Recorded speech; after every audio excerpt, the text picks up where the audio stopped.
with students. Welcome back to University of Entrance aka UNOFN, जहां हम boring subjects को interesting stories में बदलते हैं।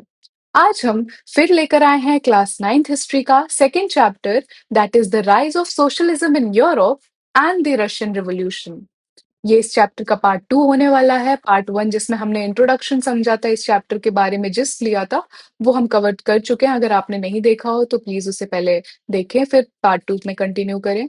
अब इस पार्ट में हम लोग बहुत ही डिटेल में जानेंगे कि कैसे रशियन रिवॉल्यूशन जो था, कैसे अंदर चीजें चल रही थी रशिया की सोसाइटी में, कैसे आइडियाज डेवलप हो रहे थे लोगों के बीच, और क्या सोसाइटी का स्ट्रक्चर था उस समय जो ये सब चीजें लीड हुई, इसका रीजन क्या था। ये सब हम जानेंगे इस वीडियो में। सो ये पार्ट 2 है जिसमें हम रशिया के सिचुएशन को डिटेल में समझेंगे, जैसे जार रूल क्या था, वर्कर्स स्ट्रगल क्या था, 1905 के रेवोल्यूशन ने कैसे हिस्ट्री को बदला, और कैसे हम जो रशिया की सोसाइटी है इसमें एक सोशलिस्ट आइडिया इमर्ज हुआ। सो अपनी नोटबुक्स जल्दी जल्दी रेडी रखो, क्योंकि इस वीडियो में हम बहुत ही हेल्पफुल चीजें सीखने वाले हैं, आपके एग्जाम के लिए बहुत इंपॉर्टेंट है। So let's start, starting with हमेशा की तरह कि हम लोग क्या क्या पढ़ेंगे इस लेक्चर में। काफी सारी चीजें हैं, काफी सारे टॉपिक्स हैं जो हम लोग कवर करने वाले हैं। वीडियो थोड़ी लेंदी हो सकती है, बट देखते हैं क्या क्या पढ़ेंगे। Russia under tsar Nicholas two, Russia क्या जार निकोलस टू के अंडर कैसा था, सोसाइटी एंड इकोनॉमी क्या थी 1917 के पहले, इंडस्ट्रियलाइजेशन एंड वर्कर्स कंडीशन क्या थे, राइज ऑफ सोशलिज्म कैसे होता है रशिया में, फिर ये बोल्शेविक और मेंशेविक, ये कौन से दो टर्म्स हैं, हम ये जानेंगे कि क्या है। देन रशिया जापानीज वॉर 1904 से 1905 के बीच हुई थी, तो ये वॉर में क्या हुआ, कैसे इम्पैक्ट पड़ा रशिया पे, हम लोग ये सब चीजें जानेंगे।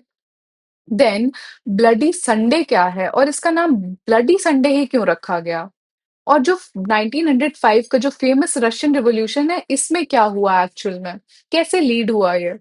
Then October manifesto and Duma, ये सब नए टर्म्स जो हैं ये हम जानेंगे कि क्या है एक्चुअल में, इनका मतलब क्या है। फिर 1905 के रिवॉल्यूशन का इम्पैक्ट क्या होता है रशिया की सोसाइटी में, एंड एट द एंड हम लोग पूरा ओवरऑल देखेंगे कि हमने कौन से की पर्सनालिटीज और कौन से की टर्म्स को समझा जाना इस वीडियो में, वो डिस्कस करेंगे। तो let's start. Russia before 1917 jar rule. जो जारजिस्ट रूल था, मतलब कि जार निकोलस के अंडर जो रूल था उसे ही जारिस्ट रूल कहते थे। तो उस समय एब्सोल्यूट मोनार्की होती थी, मतलब कि जो जार निकोलस था उसके पास अनलिमिटेड पावर थी, और वो जो कहता था वही सही होता था। कोई इलेक्टेड पार्लियामेंट्री नहीं होती थी, और जो जार कह दे वही कानून बन जाता था, वही लॉ बन जाता था, लोगों को मानना पड़ता था। Tsar had unlimited power, no checks on democratic institution, and then Russia lagged behind western Europe in industry and reforms. Europe के जो कंट्रीज थे उनके कंपैरिजन में जो रशिया था वो काफी स्लो ग्रो कर रहा था, काफी पीछे था वेस्टर्न यूरोप से। तो क्योंकि यहाँ की जो इकोनॉमी थी that was mostly dependent on agriculture, और जो मॉडर्नाइजेशन था उस समय बहुत स्लो हो रहा था। लोगों को फ्रीडम ऑफ स्पीच भी नहीं थी, मतलब जार रूल के अंडर उसने फ्रीडम ऑफ स्पीच भी नहीं दे रखी थी लोगों को। इनफैक्ट जो न्यूज़पेपर्स थे वो भी सेंसर्ड हुआ करते थे, और जो भी जार के खिलाफ कोई भी स्टेटमेंट देता या कुछ भी करता तो जार उसे सीक्रेट पुलिस, जो कि ओखराना जिसे बोलते थे, वहां भेज देता था। और उस समय हमको ये भी देखने को मिलता है कि कैसे इकोनॉमिक डिवाइड आ रहा था रशिया की सोसाइटी में, रिच और पुअर के बीच। मतलब रिच बहुत रिच है, पुअर बहुत पुअर है। रिच में जैसे हमने फ्रेंच सोसाइटी में भी देखा था कि नोबिलिटी क्लर्गी वाले जो पीपल थे, दे वर वेरी रिच और वेल टू डू फैमिली थे, इनके पास पावर ज्यादा थी। उसी तरह से रशिया में भी था, जो नोबिलिटी और क्लर्जी थे दे वर रिच, बट जो मेजोरिटी थे मतलब जो पीजेंट्स थे दे वर पुअर, और इनके पास लैंड भी नहीं होती थी खुद की। तो ये सब प्रॉब्लम्स चल रही थी जार के समय पे बिफोर 1917। और अगर मैं एक रियल लाइफ एग्जांपल से आपको रिलेट करने को बोलूँ तो आप इमेजिन कर सकते हो कि ये रूल ऐसा था कि अगर आप सोचो आप स्कूल गए हो और स्कूल में आपको मना कर दिया जाए कि कुछ नहीं बोलना है। सिर्फ जो टीचर बोलेगी वही सुनना है, उसने जो कहा वही सही है और आप उसको क्वेश्चन नहीं कर सकते हो। तो यही कंडीशन थी रशियन पीपल की उस समय, जो वो फेस कर रहे थे। तो आप समझ सकते हो कि कितना डिफिकल्ट रहा होगा उनके लिए पीरियड। फिर हम आगे देखते हैं, रशियन सोसाइटी स्ट्रक्चर। उस समय का सोसाइटी कैसे स्ट्रक्चर्ड था, क्या डिवाइड था लोगों में, हम ये देखते हैं। सबसे पहले आता है पेजेंट्स, जिसमें 85% ऑफ पॉपुलेशन थी, मतलब मोस्टली जो लोग थे वो बिलोंग करते थे पेजेंट्स से। So serfdom abolished in 1861 but poverty remain, मतलब सर्फडम अबॉलिश हो गई थी 1861 में, पोवर्टी फिर भी बहुत ज्यादा थी पेजेंट्स में। और पेजेंट्स लिव्ड इन कम्यून, जिसका नाम मिर था, और वहां पे उन्हें बहुत ज्यादा हैवी रेंट पे करना पड़ता था। और कुछ रिच पेजेंट्स थे जिनको कुलक्स कहा गया, जो कुलक्स बन गए थे, लेकिन मेजोरिटी जो पेजेंट्स थे वो सब पुअर ही थे, गरीब ही थे। फिर आती है नोबिलिटी। दे ओन एस्टेट्स, रिच थे, पावरफुल थे, और इनके पास बहुत बड़े बड़े एस्टेट्स होते थे, ये बहुत ही लग्जरी लाइफ जीते थे। फिर आते हैं मिडिल क्लास। तो मिडिल क्लास बहुत ही छोटी थी लेकिन बहुत ही जल्दी ग्रो कर रही थी, लाइक ग्रोइंग प्रोफेशनल्स, ट्रेडर्स, ये सब मिडिल क्लास में आ रहे थे, एक ग्रोइंग क्लास थी। फिर एक जो ग्रुप आता है that is workers, urban working class growing in industrial cities. मतलब क्योंकि इंडस्ट्रियलाइजेशन हो रहा था, तो वर्कर्स भी इंडस्ट्रियलाइजेशन के पास एक नई वर्किंग क्लास ग्रुप बन रहा था जो सिटीज में काम करते थे। सो इन सब के बीच हमें क्लियरली देखने को मिलता है कि गैप रिच और पुअर के बीच बहुत ही ज्यादा था। Now moving forward with industrialisation in Russia. अब रशिया में इंडस्ट्रियलाइजेशन कैसे हो रहा है? सो जो रशिया में इंडस्ट्रियलाइजेशन था that started late at during 1890s के समय in Saint Petersburg and Moscow. So जो इंडस्ट्रियलाइजेशन था रशिया में, वो अराउंड 1890s के अराउंड हो रहा था, सेंट पीटर्सबर्ग एंड मॉस्को जैसे सिटीज में। सो ये जो सिटीज थे जैसे सेंट पीटर्सबर्ग और मॉस्को, ये इंडस्ट्रीज का हब बन गए थे। रेलवेज बिल्ड हो रही थी, फैक्ट्रीज खुल रही थी, बट जो वर्कर्स की लाइफ थी दैट वाज रियली डिफिकल्ट। मतलब उन्हें दिन के 12 to 14 आवर्स काम करना पड़ता था, बहुत लो वेजेस मिलती थी प्रॉपरली उनको। कोई फूड मतलब इतना कम वेजेस था कि वो लोग फूड भी बहुत मुश्किल से अफोर्ड कर पाते थे। सैनिटेशन बहुत पुअर था, फैक्ट्री रूल्स स्ट्रिक्ट थे, और जरा सी गलती करने पे बहुत ज्यादा स्ट्रिक्ट पनिशमेंट्स मिलते थे।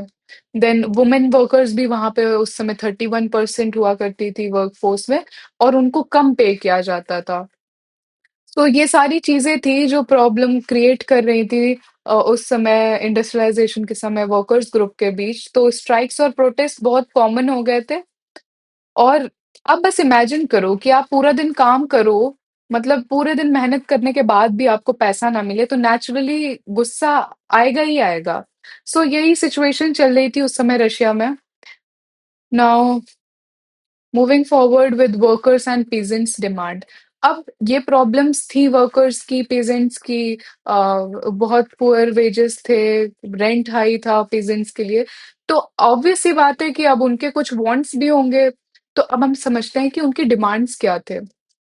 Workers wanted 8 hours working day. उनको चाहिए था कि ये जो 12-14 घंटे काम करा रहे हैं, 8 आवर्स फिक्स कर दें, बेटर वेजेस करें, सेफर कंडीशन रखें, और राइट टू स्ट्राइक, मतलब प्रोटेस्ट करने का इनको राइट मिले।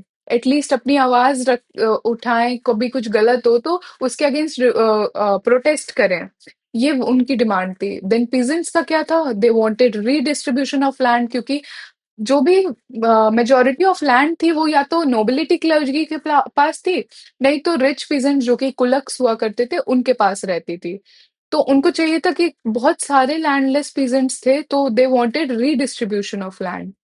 फिर they also wanted freedom from taxes and rents. इतने ज्यादा हाई टैक्सेस, इतना महंगा रेंट होता था कि परेशान हो जाते थे वो इतने हाई रेंट्स पे करके, पे भी नहीं कर पाते थे बहुत बार तो। सो दे वांटेड कि इन सब चीजों से फ्रीडम मिले, रेंट्स कम हो, हाई टैक्सेस जो है वो कम हो जाए, हट जाए। सो उन्हें इस चीज से फ्रीडम चाहिए था। इसी के चलते वर्कर्स और पीजेंट्स को लेके ही रूरल जो एरियाज थे यहाँ पे रिवोल्ट्स होने स्टार्ट होते हैं, क्योंकि ऑब्वियस सी बात है कोई भी अगर ऑप्रेस होगा तो उसके अगेंस्ट बोलेगा, किसी के साथ कुछ गलत हो रहा होगा तो वो उसके अगेंस्ट रिवोल्ट तो करेगा ही करेगा। सो ये सब चीजें हो रही थी वहां पे। फिर आता है socialism in Russia. So late 19th century के टाइम पे सोशलिस्ट आइडियाज रशिया के वर्कर्स और इंटेलेक्चुअल्स के बीच स्प्रेड होने लगे थे। जैसे कार्ल मार्क्स और फ्रेडरिक एंगल्स के आइडियाज इन्हें बहुत इंस्पायर करते थे। उन्होंने सोचा, सो जो अगर मैं बताऊं सोशलिज्म की बात, क्योंकि उस समय कैपिटलिस्ट सोसाइटी हो रही थी और कार्ल मार्क्स और फ्रेडरिक एंगल्स ने कम्युनिस्ट सोसाइटी का बताया, लोगों ने सोशलिस्ट सोसाइटी का आइडिया दिया। तो लोगों का मानना था कि हाँ, कैपिटलिज्म तो बहुत अनफेयर है, एक सोशलिस्ट सोसाइटी होनी चाहिए। एक सोशलिस्ट सोसाइटी क्रिएट करनी चाहिए जहां वर्कर्स के पास पावर हो, मतलब कि सिर्फ रिच नहीं तुम्हें बताए कि तुम्हें क्या करना है, एक्चुअल जो लोग वर्क कर रहे हैं उनके पास पावर हो, उनके लिए डिसीजन ले, खुद के लिए डिसीजन लेने के लिए। सो ये सब चीजें थी। Then believe worker must overthrow capitalism, socialist society, social democratic workers party form हुई 1898 में। उसके बाद सोशलिस्ट रेवोल्यूशनरीज एसआर जो फॉर्म हुई, फिर वो फोकस किया पेजेंट्स के राइट पे स्पेशली। और यहाँ से स्प्रेड होता है socialist literature among educated workers. इसी टाइम पे जो लिटरेचर था वो सोशलिज्म को प्रमोट करता था, और एजुकेटेड वर्कर्स के बीच ये सारे लिटरेचर काफी फेमस होने लगे, स्प्रेड होने लगे बहुत जल्दी। अब आता है मेंशेविक्स एंड बोल्शेविक्स, 1903 का स्प्लिट।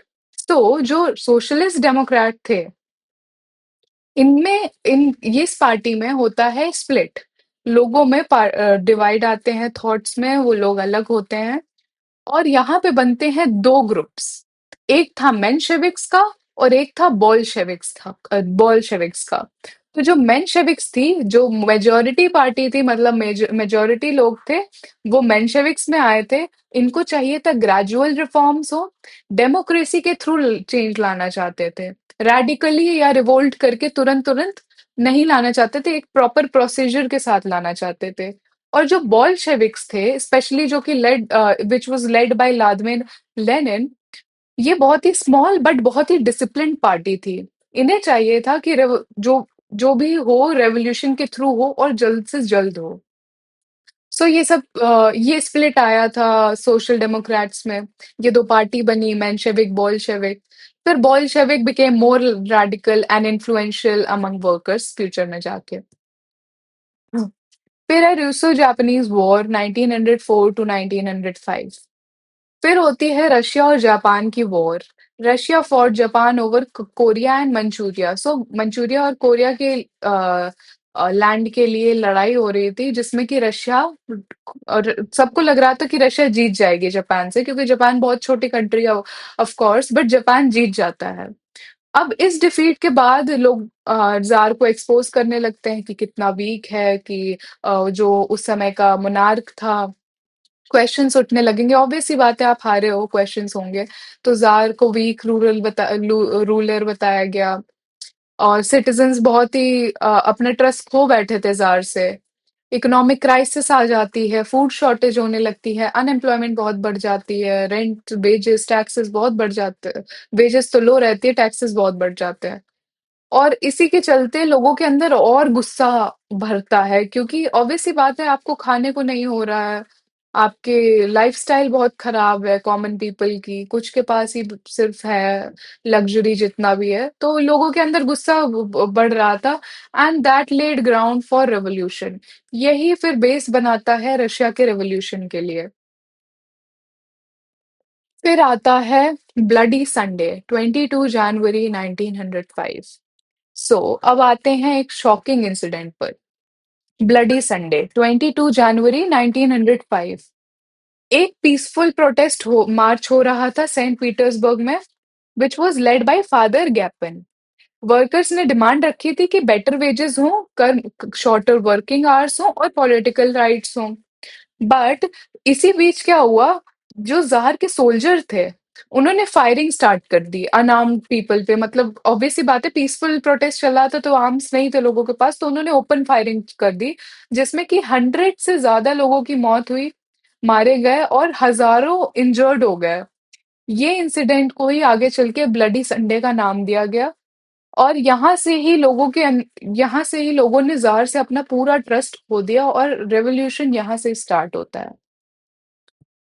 फिर आता है 1905 का revolution. After bloody Sunday strikes and uprising across Russia. मतलब अब ब्लडी संडे के बाद लोगों के बीच और गुस्सा बढ़ता है, स्ट्राइक्स, प्रोटेस्ट, रिवोल्ट स्टार्ट हो जाते हैं पूरे रशिया में। सोवियट्स जो होते हैं, मतलब सोवियत जो कि वर्कर्स काउंसिल होते थे, वो फॉर्म होते हैं। सेंट पीटर्सबर्ग सोवियत बहुत फेमस होता है। पीजेंट लैंडलॉर्ड्स के एस्टेट्स पर अटैक कर देते हैं, रेलवे स्ट्राइक्स होती है, आर्मी म्यूटनीज होती हैं। जैसे कि सबसे फेमस हम अगर बात करें तो ये बैटलशिप पोटमकिन म्यूटनी की बात हो रही है। और रशिया एकदम प्रोटेस्ट के वेव में चला गया था, यहाँ से रशिया का जो रिवॉल्यूशन है स्टार्ट हुआ। पूरे रशिया में प्रोटेस्ट ही चल रहा था। फिर आता है अक्टूबर मैनिफेस्टो एंड डुमा। सो क्या हुआ, अब जार ने ये कंडीशन देखी कि चीजें बिगड़ रही हैं, तो जार ने भी लोगों को थोड़ा-सा समझाने के थोड़ा-सा होप देने के लिए या कंपनसेट करने के लिए बोला कि उसने अक्टूबर मैनिफेस्टो निकाला। उसने बोला, ही प्रॉमिस्ड कि अब एक कॉन्स्टिट्यूशन होगा और एक पार्लियामेंट होगी, इलेक्टेड पार्लियामेंट, जिसका नाम था ड्यूमा। बहुत ही इंपॉर्टेंट वर्ड है ड्यूमा। सो अब इलेक्टेड पार्लियामेंट होगी, बट जो रियलिटी थी कि जार जो था वो स्टिल उसके पास सारा कंट्रोल था, वो कभी भी चाहता पार्लियामेंट को डिसमिस कर सकता था, डिसॉल्व कर सकता था ड्यूमा को रेपिडेडली। तो लोगों को समझ आ रहा था कि उनको बेवकूफ बनाया जा रहा है। सो पीपल फेल्ट बिट्रेड और डिसकंटेंट कंटिन्यू रहा, रिवोल्ट्स होते रहे, चीजें वर्स होती रही। फिर इम्पैक्ट अगर हम देखें कि इस रेवोल्यूशन का क्या होता है 1905 का, तो जो जार की अथॉरिटी थी वो बहुत ज्यादा वीक हो जाती है इस बीच। सोवियत जो था वो बहुत ही स्ट्रॉन्ग रिवोल्यूशनरी प्लेटफॉर्म बन जाता है। सोवियट्स वर्कर्स काउंसिल जो थे, सोशलिस्ट पार्टीज को बहुत ज्यादा पॉपुलैरिटी मिलती है 1905। Events prepared the way for 1917 revolution. अब जो ये सब 1905 के इवेंट्स थे, यही रिवोल्ट्स और प्रोटेस्ट थे, यही आगे चल के 1917 के प्रोटेस्ट को भी शेप करते हैं। और पीपल को समझ आ गया था कि हाँ, जार को चैलेंज किया जा सकता है अगर हम साथ रहे तो। ये सब चीजें थी, यही सब इम्पैक्ट्स थे जो उस समय आया। अब देखते हैं की पॉइंट्स हम लोगों ने इस पूरे वीडियो में क्या पढ़ा। सो रशिया बिफोर 1917 हमने देखा कैसे बैकवर्ड और अनइक्वल सोसाइटी थी, रिच पुअर का difference, worker middle class peasant nobility clergy, कैसे डिवाइड था सोसाइटी स्ट्रक्चर, कैसे था राइज ऑफ सोशलिस्ट आइडियाज कैसे हो रहे थे। ये बोल्शेविक्स और मेंशेविक्स हमने जाना कि एक्चुअल में ये टर्म्स क्या हैं, कैसे सोशल डेमोक्रेट्स स्प्लिट हुआ था, तो उसमें एक ग्रुप था बोल्शेविक्स, एक था मेंशेविक, और फ्यूचर में जाके बोल्शेविक ज्यादा पावरफुल होता है। फिर हमने जाना ब्लडी संडे क्या है, 1905 का रेवोल्यूशन कैसे इमर्ज हुआ, कैसे लोगों के अंदर गुस्सा भरा, एंगर भरा। अक्टूबर मैनिफेस्टो और ड्यूमा क्या था, कैसे सुपरफिशियल रिफॉर्म्स थे इसमें। जार ने कैसे ही बस बात को टालने के लिए एक मैनिफेस्टो निकाला था जिसका कोई वो मतलब था नहीं। और इम्पोर्टेंस इसका था कि ये था फ्यूचर रिवॉल्यूशन का बेस क्रिएट कर रहा था, रिवॉल्यूशनरी आइडियाज यहाँ से इमर्ज हो रहे थे। और आगे चल के 1917 वाले रिवॉल्यूशन में ये बहुत ही इंपॉर्टेंट रोल प्ले करते हैं। कीवर्ड्स हमने जाने, जार, सर्फडम, मिर, सोवियत, ड्यूमा, अक्टूबर मैनिफेस्टो, ब्लडी संडे, ये सब हमने देखा क्या है, बॉल्शेविक, पेंशेविक, ये भी दो टर्म्स हैं।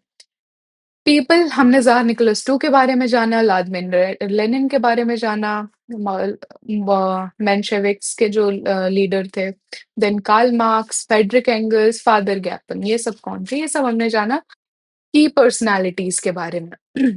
सो इस वीडियो के लिए इतना ही, आगे हम लोग थर्ड पार्ट में कंटिन्यू करेंगे इस इसका कंटिन्यूएशन थर्ड पार्ट में आएगा। सो अगर आपको ये एक्सप्लेनेशन अच्छा लगा हो तो do like this video and अगर आपको कोई भी डाउट हो प्लीज़ कमेंट में बताना। I will solve your doubt, inquiry, anything और कोई भी एडवाइस हो तो वो भी आप शेयर कर सकते हो कमेंट्स में। Till then thank you, bye bye.